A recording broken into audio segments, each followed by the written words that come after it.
So ఈ రోజు నుంచెల్లి ఉత్సవాల కౌంట్‌డౌన్ ప్రజాపాలన ఉత్సవాలు. ప్రజాపాలన 2 సంవత్సరాలు. ఇది ప్రజల పాలన, లేకపోతే రేవంత్ పాలన, లేకపోతే కాంగ్రెస్ పాలన. ఈ మూడిట్లలో స్పష్టం కావాలి. సో ప్రస్తుతానికి వాళ్ళు ప్రజాపాలన అంటున్నారు. కాంగ్రెస్ పార్టీ వాళ్ళేమో రేవంత్ పాలన అంటున్నారు. రేవంత్ వర్గం సంబంధించిన వాళ్ళు ఇది కాంగ్రెస్‌లో ప్రజాపాలన అంటున్నారు. సో ఎవరి వాదన వాళ్ళు వినిపిస్తున్నప్పటికిని ఈ నెల 1 అంటే ఈ రోజు నుంచెల్లి 13వ తేదీ వరకు ఈ ప్రజాపాలన ఉత్సవాలు జరపబోతున్నారు. సో ఒక ఆరోగ్యవంతమైన తెలంగాణని చెప్పడం తప్ప ఇప్పుడు తెలంగాణలో ఆరోగ్యకర అంశాలేమన్నా చేపట్టారంటే ఒక టిమ్స్ హాస్పిటల్‌ని ఇంతవరకు డెవలప్ చేయలేదు. వరంగల్‌లో సూపర్ స్పెషాలిటీ హాస్పిటల్‌ని డెవలప్ చేసింది లేదు. ఒక గాంధీని బాగు చేసింది లేదు. ఉస్మానియాని బాగు చేసింది లేదు. హైదరాబాద్‌లో ఉన్న ఏది బస్తీ దవాఖానాలను ఇంతవరకు పట్టించుకుంది లేదు. చివరికి డయాగ్నోస్టిక్ సెంటర్స్ ఉంటే అవి మొత్తం ఎక్కడికక్కడ మూలపడ్డాయి. కానీ ఆరోగ్య రంగాన్ని ఏమాత్రం పట్టించుకోకుండా 24 గంటలు ఆరోగ్య తెలంగాణని అని సంబరాలు చేసుకోవడంలో మనం ఈ ఉత్సవాలను చూడొచ్చు. ఆరోగ్యవంతమైన తెలంగాణను. తెలంగాణ అంటే క్రీడలు, పర్యాటకము, వాణిజ్యము, పరిశ్రమలు, ప్రకృతి, వ్యవసాయం. సో తెలంగాణలో క్రీడలకు మాత్రము ముఖ్యమంత్రి నిన్ననే క్రీడలు ఆడుకున్నాడు. ఫుట్బాల్ మెస్సీ ప్రపంచ ప్రఖ్యాత ఫుట్బాల్ క్రీడాకారుడు వస్తున్నాడని ఆయనతో ఆడడానికి ముఖ్యమంత్రి రేవంత్ రెడ్డి ఫుట్బాల్ ప్రాక్టీస్ చేస్తున్నాడు. సో ఇది ఇప్పుడు ఈ రాష్ట్రంలో ఆయన చేయాల్సిన ప్రాక్టీస్ ఏంది అని అంటే ఇప్పుడు ఫుట్బాల్ ప్రాక్టీసు. తెలంగాణ ప్రజాపాలన వచ్చి 2 సంవత్సరాలు అవుతున్న నేపథ్యంలో ఆయన ఫుట్బాల్ ప్రాక్టీస్ చేస్తున్నాడు క్రీడల కోసం. అందుకనే తెలంగాణ అంటేనే క్రీడ. తెలంగాణ అంటే ముఖ్యమంత్రికి క్రీడలే గుర్తుకొస్తున్నాయి. ఒక స్పోర్ట్స్ యూనివర్సిటీ తీసుకొస్తా అంటున్నాడు. ఫుట్బాలు 3 స్టేడియాలను హైదరాబాద్లో తీసుకొస్తారట ఇప్పుడు కొత్తగా. ఇప్పుడు ఉన్న స్టేడియంలు సరిపోతలేవు అని 3 స్టేడియంలను హైదరాబాద్లో తీసుకొని వస్తారట. మరి ఎక్కడ తీసుకొస్తారో ఏం సంగతో. ఇవి అంటే చెప్పడం వేరు, చేయడం వేరు. బట్ చెప్పడానికైతే ఉన్నది, చేయడం ఎప్పుడైతే అనేది తర్వాత చూడొచ్చు.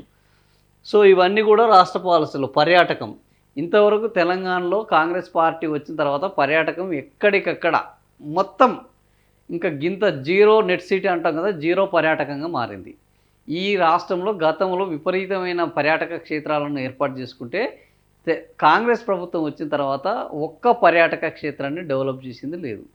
తెలంగాణలో గత ప్రభుత్వంలో ప్రతి చెరువుని, ప్రతి ఏరియాని ఒక పర్యాటక క్షేత్రంగా డెవలప్ చేసుకొని పర్యాటకం మీద బ్రహ్మాండమైన ఆదాయాన్ని సంపాదిస్తే ఇప్పుడు ఆ పర్యాటకం ఏంటంటే మొత్తము సడుగులిరిగి కూలింది. పరిశ్రమల గురించి మనం ఇప్పుడే మాట్లాడుకున్నాం. పరిశ్రమలు లేకుండా చేయడము, పరిశ్రమలు వచ్చింది లేదు, ఇంతవరకు పెట్టింది లేదు, ఒక్క ఉద్యోగం వచ్చింది లేదు, ఉపాధి లభించింది లేదు.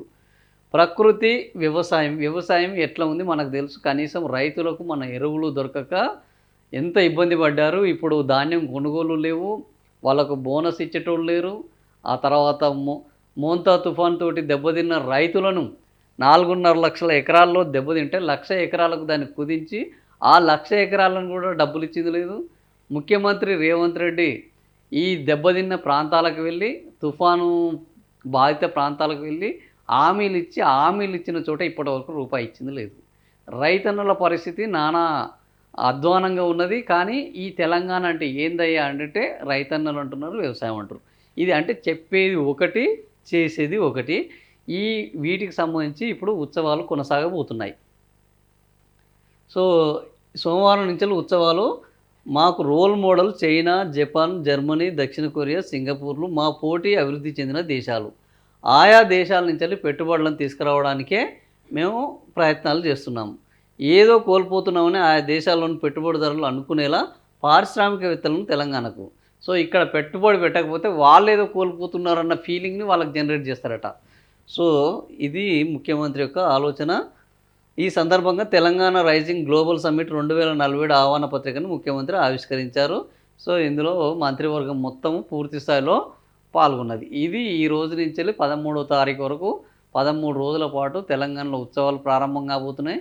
అయితే ఈ తెలంగాణ ఉత్సవాలపైన ఆల్రెడీ కవిత, తెలంగాణ జాగృతి కవిత ఇప్పటికే ఫిర్యాదు చేయడం జరిగింది ఎలక్షన్ కమిషన్కు.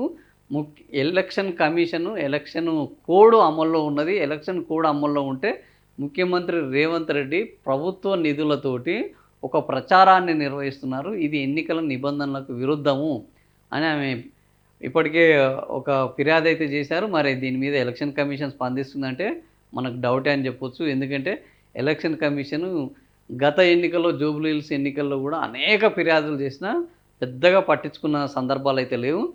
ఇప్పుడు పట్టించుకుంటుందన్న ఏ ఎవరికి నమ్మకం అయితే ఉండకపోవడం వలన నాకు తెలిసి మిగతా ప్రధాన ప్రతిపక్ష నేతలు గానీ, పార్టీలు గానీ ఎవరు కంప్లెయింట్ చేయడం వైపు వెళ్ళలేదు. వెళ్తే ఇంకొక ప్రమాదం గూడా ఉంది. ఏందంటే మేము ఉత్సవాలు చేసుకుంటున్నామంటే అడ్డుకుంటున్నారని వాళ్ళు అదేవిధంగా ఈ తెలంగాణ అభివృద్ధికి మేము ఒక విజన్ డెవలప్ చేస్తుంటే దాన్ని అడ్డుకుంటున్నారు అని వాళ్ళు విమర్శించేది అవకాశం ఉన్నది.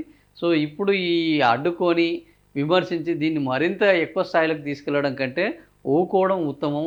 ఎట్లాగో వాళ్ళు చేసేది లేదు. మనం అనడం తప్ప, అనడం పలచన కావడం తప్ప ఇంకా వేరేవి ఏం జరగట్లేదన్న ఆలోచనలో ఉన్నారో ఏమో తెలియదు గానీ, మిగతా వాళ్ళు ఎవరైతే ఇప్పటివరకు కమిషన్‌కు ఫిర్యాదు చేసింది లేదు ఎక్సెప్ట్ తెలంగాణ జాగృతి. మరి ఈ కమిషన్ తెలంగాణ జాగృతి చేసిన దానిపైన ఈ ఉత్సవాల మీద ఏమైనా చర్యలు తీసుకుంటుందా? లేదు ఇవి రాష్ట్ర అవతరణకు సంబంధించినవి కాబట్టి దీనికి ఎన్నికల కోడ్‌కు ఎలాంటి సంబంధం లేదు అని కొనసాగిస్తదా చూడాల్సిందే.